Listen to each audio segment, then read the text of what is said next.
Hello दोस्तों, welcome to horror vibes. आज की घटनाएं जिनसे रिलेटेड हैं। ये इंडिया की नहीं है। ये सारी घटनाएं मुझे रेडिट से मिली हैं। इनके सही होने का मेरे पास कोई भी प्रमाण नहीं है, तो ये मैं पूरी तरह से आप पे छोड़ता हूँ कि आप इसको सच मानते हैं या बस एक काल्पनिक घटना। लेकिन ये घटनाएं सुनने में बहुत ही ज़्यादा मिस्टीरियस और अजीब हैं। वीडियो शुरू करने से पहले मैं ये बता दूँ कि अगर आप चैनल पर नए हैं और आपको हॉरर स्टोरीज और मिस्टीरियस स्टोरीज सुनना पसंद है तो आप हॉरर वाइब्स को सब्सक्राइब कर सकते हैं। और अगर आपके साथ भी कोई अजीब सी घटना घटी हो तो वो सारी घटनाएं आप मुझे मेरे इंस्टाग्राम पर भेज सकते हैं। मैं अपने इंस्टाग्राम का लिंक वीडियो के डिस्क्रिप्शन में दे दूंगा। वीडियो पसंद आए तो चैनल को सब्सक्राइब करना मत भूलिएगा। वीडियो को लाइक ज़रूर करिएगा। मुझे कमेंट करके ये भी बताइएगा कि आपको वीडियो कैसी लगी और मैं अगली वीडियो किस टॉपिक पर बनाऊं। तो ज़्यादा टाइम ना लेते वीडियो करते हैं शुरू और खो जाते हैं अंधेरों में। ये पहली घटना जो मैं बताने जा रहा हूँ ये एडम नाम के एक व्यक्ति के साथ घटी थी। और अब आगे की घटना मैं आपको एडम के पॉइंट ऑफ व्यू से बताऊंगा। घटना शुरू करने से पहले मैं आपको अपने बारे में कुछ बताना चाहता हूँ। मैं ऐसी जगह से बिलोंग करता हूँ जहाँ पर लोग जादू, भूत प्रेतों को बहुत कम मानते हैं। यह घटना मेरे साथ 2009 में घटी थी। काफ़ी मॉडर्न लोगों के बीच में मैं पला पड़ा हुआ हूँ। मेरे माता पिता भूत प्रेत, जिन, पिशाच, डीमंस इन सब में विश्वास करते थे और उनके साथ मैं भी इन सब चीज़ों पर विश्वास किया करता था। वो मुझे अक्सर ऐसी अजीब सी भूतिया घटना भी सुनाया करते थे और ऐसी कई घटनाओं के बारे में बताया करते थे जो कि असल में उन लोगों के साथ घटी है। मैं ये मान चुका था कि इस पूरे दुनिया में इंसानों के अलावा और भी कई लोग रहते हैं जिन्होंने अपने आप को छुपा कर रखा हुआ है और जो हमें ना ही दिखे तो ही हमारे लिए बेहतर है। वो अपनी दुनिया में खुश हैं और हम अपनी दुनिया में। ऐसी एक घटना मेरे साथ घटी थी। 2009 की गर्मियों की बात है। मैं अपनी पूरी फैमिली के साथ इराक गया हुआ था। मेरे पिताजी काफ़ी दिनों से अपने भाई बहनों से नहीं मिले थे जो कि इराक में ही रहा करते थे। उनको उनसे मिले हुए करीबन 10 साल से ज़्यादा हो गए थे। तो मैं अपने माता पिता के साथ उन्हीं के घर गया हुआ था। वहाँ पर मेरे कज़न्स भी थे। एक की उम्र 2 साल की थी और दूसरे की उम्र 5 साल की। जब ये घटना मेरे साथ घटी तब मेरी उम्र 14 या 15 साल की थी। मैं पहली बार इराक गया हुआ था। 2009 में इराक वैसा ही था जैसा आप इमेजिन कर सकते हैं। नो इलेक्ट्रिसिटी, ढंग से पानी भी नहीं मिलता था। चारों तरफ वॉर, टेररिस्ट रोड पर ही घूमा करते थे। हम काफ़ी बच बचा के वहाँ पर गए थे, लेकिन मुझे बहुत ही ज़्यादा एक्साइटमेंट था। दरअसल वो लोग इराक के थोड़ा आउटर में ही रहा करते थे, इसलिए वो हमारे लिए थोड़ा सेफ जोन भी था। उस वक्त इराक का टेम्परेचर 46 से 47 डिग्रीज था। बहुत ज़्यादा गर्मी। दिन के वक्त तो वहाँ पर कोई निकलता भी नहीं था। रात में ही थोड़ा बहुत लोग हवा खाने के लिए निकलते थे। इराक के बारे में भी मैंने ऐसी बहुत सी कहानियाँ सुनी हैं, एंशिएंट, अरबिक। मुझे इन सब चीज़ों में बहुत ही ज़्यादा इंटरेस्ट आता था। मेरे कज़न्स के माता पिता यानी कि मेरे अंकल आंटी भी जब मैं वहाँ पर पहुँचा तो उन्होंने मुझे बहुत सी घटनाओं के बारे में बताया। खैर, वहाँ पहुँचने से पहले मैंने जिन्स के बारे में सुना था। एक माइथोलॉजिकल क्रीचर जो अपनी पर्सनैलिटी को बदल भी सकते हैं। ये काफ़ी अच्छे भी होते हैं, कुछ नॉर्मल भी होते हैं और कुछ बहुत ही ज़्यादा खतरनाक जो अगर चाहे तो आपको मारे बिना छोड़ेंगे नहीं। ये वो जिन्स नहीं है जो आपकी विशेस पूरी करते हैं। ये नॉर्मल है जो अपनी ही दुनिया में रहना पसंद करते हैं और इन्हें इंसान ज़्यादा पसंद नहीं है। कुछ लोग इन्हें डीमंस भी बोलते हैं, लेकिन जैसा कि मैंने इनके बारे में सुना है वो जिन ही थे। मेरे साथ जो घटना घटी वो एक ऐसे जिन के साथ घटी जो शायद एकदम ईवल था। अब मैं आपको उस घटना के बारे में बताता हूँ। जहाँ पर मेरे कज़न्स का घर था वहाँ से कुछ ही दूरी पर ढेर सारे पुराने घर बने हुए थे। वहाँ पे कई घरों में कोई आता जाता भी नहीं था और वो एरिया जहाँ पर वो ढेर सारे घर बने हुए थे वहाँ पर एक भी आदमी नहीं दिखा था। एकदम खामोश, अंधेरे में डूबा हुआ। जहाँ पर मेरे कज़न का घर था वहाँ पर ढेर सारे घर थे जहाँ पर लोग रहा करते थे। वो एरिया इतना शांत था कि मैंने अपने कज़न से वहाँ पर चलने के लिए बोला क्योंकि मैं अकेले बोर हो रहा था। मैं शाम के करीबन 7 बजे निकला। हल्का फुल्का अंधेरा हो गया था। मेरे अंकल आंटी ने मुझसे यही बोला था कि मैं ज़्यादा दूर तक ना जाऊं। मैंने अपने 2 साल के कज़न को गोद में उठाया हुआ था और 5 साल का कज़न मेरे बगल में ही चल रहा था। मैंने उससे बात की कि यहाँ पर लोग नॉर्मल टाइम में क्या करते हैं। उन्होंने कहा कुछ नहीं, ज़्यादातर लोग पढ़ाई करते हैं या फिर अपने घर में रहते हैं। घर के बड़े लोग काम के लिए बाहर चले जाते हैं। उससे मैं ये सब बात करते हुए उन्हीं घरों की तरफ जा रहा था जहाँ पर कोई भी नहीं रहता है। पूरा अंधेरे में डूबा हुआ था। मेरे 5 साल के कज़न ने मुझे उधर जाने के लिए मना किया। जब मैंने उससे पूछा कि आखिर वहाँ पर क्या है, तो उसने मुझे बोला कि वहाँ पर जिन रहता है। उसने साफ साफ ये चीज़ बोली। फिर मैं उसके बारे में बात करने लगा तो उसने कहा कि हम उसके बारे में ज़्यादा बात नहीं करते हैं, क्योंकि अगर उसके बारे में बात करो तो वो चला आता है। मैंने कहा कि तुम ऐसा क्यों बोल रहे हो। फिर उसने मुझे ये बताया कि जहाँ पर उसका घर है उससे कुछ ही घर दूर छोड़ के एक घर और है। वहाँ पर एक घटना घटी थी। वहाँ पर भी एक लड़का था जिसकी उम्र करीबन 10 साल की थी। वो लड़का उसी एरिया में खेलने के लिए चला गया था।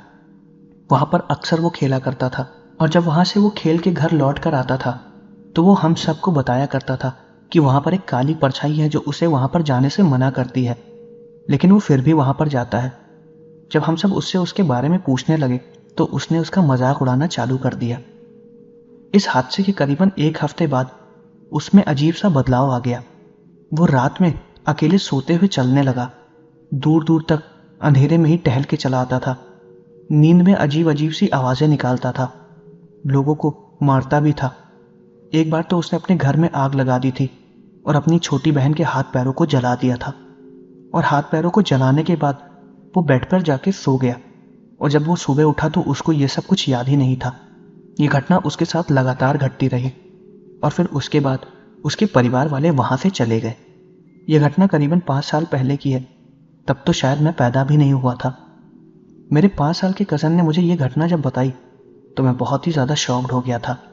सुनने में ये घटना इंटरेस्टिंग तो थी, लेकिन बहुत ज़्यादा डरावनी भी थी। हम ये बात करते करते उन घरों तक कब पहुँच गए मुझे पता भी नहीं चला। मैं इन सब चीज़ों में मानता ज़रूर था, लेकिन मुझे उतनी ही ज़्यादा क्यूरियोसिटी होती थी इन सब के बारे में जानने की। जब मैं उन घरों के पास पहुँच गया तो मैं उन घरों के अंदर देखने भी लगा। मेरे 2 साल का कज़न मेरी गोद में ही था और 5 साल का कज़न मुझे बार बार वहाँ से चलने के लिए बोल रहा था। मैंने उससे कहा बस कुछ देर रुको, मैं चल रहा हूँ। उस वक्त थोड़ा और अंधेरा हो चुका था।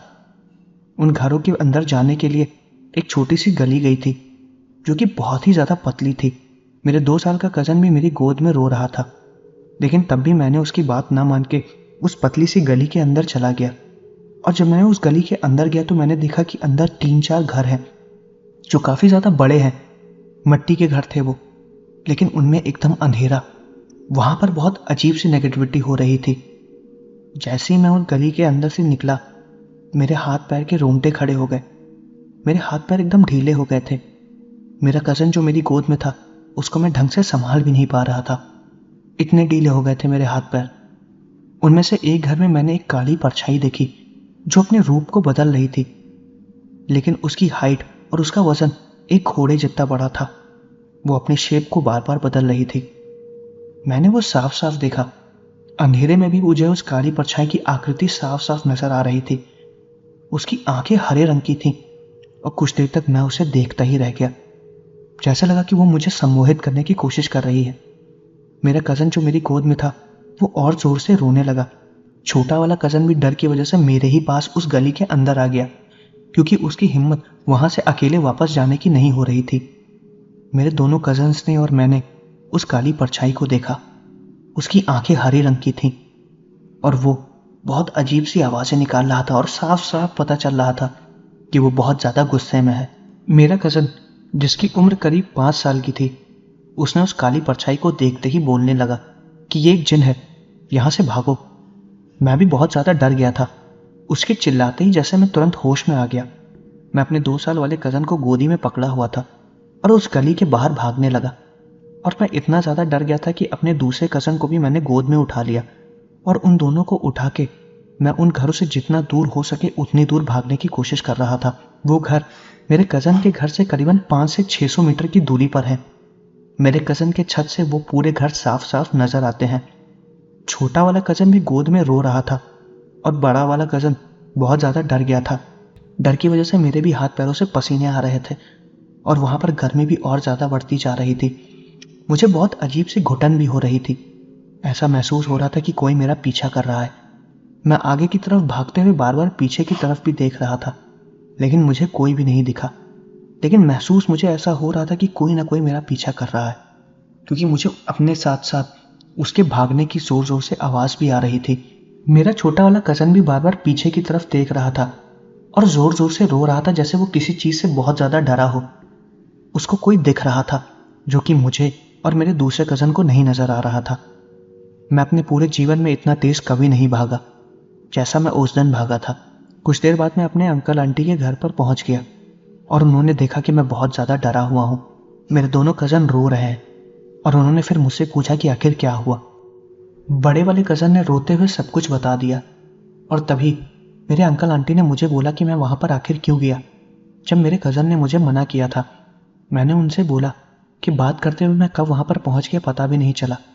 खैर, इसके बाद उन लोगों ने मुझे कुछ भी नहीं कहा, लेकिन पूरी रात मेरा छोटा वाला कज़न रोता रहा और बड़े वाले की तबीयत खराब हो गई। मैं भी बहुत ज़्यादा डर गया था। मैंने अपने मम्मी पापा को भी ये चीज़ बताई। मैं वहाँ पर करीबन 2 दिन रहा। 2 दिन तक मैं उस घर से बाहर तक नहीं निकला। मैं उनके घर की छत पर भी जाके उन घरों को देखता था तो मुझे ऐसा महसूस होता था कि आज भी वो काली परछाई या वो डीमन जो भी वहाँ पर है वो हमें वहाँ से देख रहा है। और वो सच में एक जिन था जिसको इंसान बिल्कुल भी पसंद नहीं थे और वो नहीं चाहता था कि कोई वहाँ पर आए। तो ये थी पहली घटना। अब मैं आपको दूसरी घटना बताने वाला हूँ। ये दूसरी घटना आदिल नाम के एक शख्स के जान पहचान वाले के साथ घटी थी और अब आगे की घटना मैं आपको आदिल के पॉइंट ऑफ व्यू से बताऊंगा। मेरा नाम आदिल है। ये घटना इराक की 1980 की है। मेरी बहन की जिससे शादी हुई थी उसका नाम अहमद था। अहमद के घर के बगल में एक औरत रहती थी जो ब्लैक मैजिक और काला जादू की प्रैक्टिस किया करती थी। वो यही कोशिश किया करती थी कि वो अपने जादू से किसी जिन को अपने कब्जे में कर ले। वो ये मानती थी कि किसी जिन को काबू करने के बाद हम उससे अपनी कोई भी इच्छा पूरी करवा सकते हैं। और वो ये भी जानती थी कि किस तरह के जिन को अपने काबू में किया जाए। अजीब अजीब तरह के ब्लैक मैजिक की प्रैक्टिस किया करती थी वो, जिसके बारे में बहुत ही कम लोगों को पता रहता है। मेरी बहन उसके घर आती जाती रहती थी, लेकिन जब मुझे इस बारे में पता चला तो मैंने उसे उसके घर पे आना जाने के लिए मना कर दिया। किसी जिन को काबू करना जितना कठिन है उतना ही ज़्यादा खतरनाक भी हो सकता है। वो अपने मालिक को नुकसान भी पहुंचा सकता है। उसको कंट्रोल करना बहुत ही ज़्यादा मुश्किल है। नुकसान मतलब मौत। मौत तो पक्की है अगर वो आपके काबू में नहीं रह पाया। उसको काबू करने के लिए लगातार 5 वक्त की नमाज पढ़नी पड़ती है, अच्छे से साफ सफाई और फास्टिंग रखनी पड़ती है, और कोई भी ऐसा काम नहीं करना चाहिए जिससे उसके ऊपर से कंट्रोल हट जाए। अगर उसके ऊपर से कंट्रोल हटा तो मौत तो पक्की है। उसके ऊपर कंट्रोल करके आप मानवता की अच्छाई के लिए उससे कोई भी काम करवा सकते हैं। बहुत लोग तो किसी गलत चीज़ के लिए भी उसका उपयोग करते हैं और वो अपने मालिक की बात भी मानता है जब तक उस पे उसके मालिक का कंट्रोल रहता है। खैर, वो औरत जो मेरी बहन के घर के बगल में रहती थी उसके हस्बैंड तक को ये नहीं पता था कि वो इन सब चीज़ों की प्रैक्टिस किया करती है। बहुत ही अजीब थी वो। उसको इन सब चीज़ों में बहुत ही ज़्यादा मज़ा आता था। वो हमेशा यही कोशिश करती थी कि वो अपने प्रैक्टिस से किसी तरह किसी जिन को कंट्रोल कर ले। वजह किसी को भी नहीं पता था। उसके हस्बैंड के ऑफिस जाने के बाद वो इन सब चीज़ों को लगातार करती रही। कई दिनों तक वो इस रिचुअल को परफॉर्म करती रही और वो काफ़ी स्मूथली जा भी रहा था। लेकिन कुछ दिनों बाद उसके साथ कुछ ना कुछ अजीब होने लगा। जब वो घर में अकेली रहती थी तो उसको ऐसा महसूस होता था कि कोई उसके बगल में बैठा उसको सुन रहा है। किसी की फुसफुसाने की आवाज़ भी आती थी। अचानक से उसके बॉडी का टेम्परेचर खूब ज़्यादा गर्म हो जाता था और अचानक से इतना ठंडा कि वो अपना हाथ अगर उबलते हुए पानी में भी डाल दे तब भी उसको जलन ना महसूस हो। अपने घर के कोने में अजीब अजीब जगह से धुएं निकलना उसको दिखना चालू हो गए। उसको ऐसा महसूस होता था कि कोई काली परछाई उसको पर्दे के पीछे से खड़ी होकर देख रही है और ऐसी अजीब अजीब सी चीज़ें उसके साथ होने लगी जिसका उसको पता भी नहीं था। उसके घर के बर्तन कपड़े सब बिखर जाते थे। वो लगातार उसी रिचुअल को परफॉर्म करती थी और ये सारी दिक्कतें उसको तभी आती थी जब वो रिचुअल को परफॉर्म करती थी। मतलब उसने जिन को अपने पास बुला तो लिया था, लेकिन जो रिचुअल जिनको कंट्रोल करने में यूज़ होता था वो उसमें रुकावट डालता था। क्योंकि वो नहीं चाहता था कि वो किसी इंसान के कब्जे में आए। लगातार इसी रुकावट की वजह से वो रिचुअल को परफॉर्म नहीं कर पाई। और इस रिचुअल की एक और खासियत थी कि इसको अगर बीच में छोड़ा गया तो आप अपना कंट्रोल उस जिन को दे दोगे और फिर वो आपके ऊपर हावी हो जाएगा। इस रिचुअल को पूरी तरह से परफॉर्म ना करने की वजह से यही हुआ। वो जिन पे नहीं, जिन ने उस पर कंट्रोल कर लिया। और उसी दिन के बाद से उसकी तबीयत खराब होना चालू हो गई। मौत तक उसको आने वाली थी, लेकिन ऐसी हालत में शायद उसने उसे मरने तक भी नहीं दिया, क्योंकि अगर उसे मौत हो जाती तो शायद उसको इन सब चीज़ों से मुक्ति मिल जाती। लेकिन वो लोग आपकी आत्मा पे कब्जा करते हैं, आपके शरीर पर नहीं। और यही उसके साथ भी हुआ।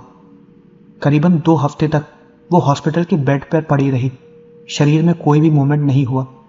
फिर एक दिन अचानक से वो ठीक हो गई, जैसे कि उसे कभी कुछ हुआ ही ना हो। अपने हॉस्पिटल के बेड के ऊपर खड़ी हो गई और उसके शरीर में कोई भी जख्म, कोई भी घाव नहीं था। सब कुछ ठीक हो चुका था। लेकिन उस औरत के ठीक हो जाने के बाद उसमें काफ़ी ज़्यादा बदलाव आ गया था। पहले वो सबसे बात किया करती थी, हंसती थी, मुस्कुरा के जवाब भी देती थी, मजाक भी करती थी। लेकिन अब ऐसा कुछ भी नहीं था। वो चुपचाप अकेले बैठी रहा करती थी। उससे कोई कुछ भी सवाल पूछे तो एक शब्द में जवाब देके मुंह को घुमा लिया करती थी। किसी से कोई भी बात नहीं करती थी। अपने कमरे में अकेले चुपचाप बैठी रहती थी और मन ही मन में कुछ ना कुछ बोला करती थी, जैसे वो किसी चीज़ को दोहरा रही हो। उसके हस्बैंड ने भी उससे कई बार बात करने की कोशिश भी की, लेकिन वो एकदम शांत और चुपचाप बैठी रहती थी। एक दिन उसके हस्बैंड ने उसी के बच्चों के सामने उसके ऊपर चिल्ला दिया कि तुम्हारे ऐसी हरकतों से घर का माहौल खराब हो रहा है, तुम अपनी हरकतों को सुधार लो। तो उसने अपने हस्बैंड को जवाब दिया, लेकिन वो आवाज़ एक आदमी की थी, एक भारी आवाज़ थी, जैसे कि कोई आदमी बोल रहा हो। उस आवाज़ को सुन के उसके बच्चे और उसके हस्बैंड दोनों लोग डर गए और फिर उसके बच्चे भी उस औरत के पास जाना बंद कर दिए। उसके हस्बैंड ने भी उससे बात करना बंद कर दिया। रात में वो अकेले कमरे में बैठी रहती थी और कुछ ना कुछ बात किया करती थी। अजीब तो तब लगा जब एक बार उसकी एक सहेली उसके घर पर गई हुई थी। उसकी सहेली के हस्बैंड की कई साल पहले डेथ हो गई थी। उसने अपनी सहेली से पानी मांगा, लेकिन वो आवाज़ उसके हस्बैंड की थी और ऐसी हरकतें लगातार होती रहीं। एक बार तो वो मेरी बहन के घर भी आई थी, जब मेरी बहन का हस्बैंड अहमद घर पर नहीं था। उस वक्त मेरी बहन करीब 4 महीने की प्रेग्नेंट थी। वो मेरे बहन के घर पर आई और उसने ये बोला कि मेरे पति घर पर नहीं है, जब तक वो घर पर नहीं आ जाते मैं तुम्हारे यहाँ ही रुकूंगी। वो उनसे मना नहीं कर पाई। वो लगातार मेरी बहन के पेट की तरफ ही देख रही थी। मेरी बहन को ये बहुत ही ज़्यादा अजीब लग रहा था। वो उसके पेट को बड़ी बड़ी आंखों से घूर के लगातार देख रही थी। मेरी बहन ने जब उससे पूछा कि आप मुझे ऐसे क्यों देख रही हैं, तो फिर उसने बोला कि तुम्हारा बच्चा बहुत अच्छा होगा, तुम फिक्र न करो, मैं इसका बहुत ख्याल रखूंगा। जब उसने ये चीज़ बोली तो वो समझ गई थी कि ये वो औरत नहीं है, क्योंकि उसने रखूंगा बोला, ना कि रखूंगी। और वो बहुत बुरी तरीके से उसे देख रही थी। जब उसे ये चीज़ पता चली तो उसने उसे तुरंत घर के बाहर जाने के लिए बोला और अपने हस्बैंड को करके घर बुला लिया। घर के बाहर जाने के बाद उसने दरवाजे को बंद कर दिया, लेकिन वो औरत लगातार खिड़की से बाहर खड़े होकर घर के अंदर की तरफ देख रही थी।